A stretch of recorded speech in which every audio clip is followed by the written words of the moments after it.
Nakahandang kasuhan ng Commission on Audit ang mga kawani ng pamahalaan na bigong mag-liquidate ng kanilang cash advances. Humarap si COA Chairperson Grace Pulido Tan sa Senate Committee on Finance para sabihin na may 5 bilyong pisong cash advances sa gobyerno ang ilang mga opisyal mula noong December 2011. Nakipag-usap na rin si Tan sa Ombudsman para sa posibleng kaparusahan ng mga ito. Ayon kay Tan, lampas na sa deadline ang hinihingi nilang liquidation mula sa mga opisyal ng pamahalaan, kaya't nararapat lang daw na harapin na nila ang kasong isasampa sa kanila.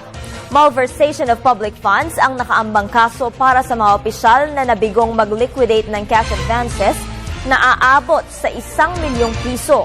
Ididirekta naman sa Civil Service Commission ang kaso at opisyal na may unliquidated funds na mas mababa sa 1 milyong piso.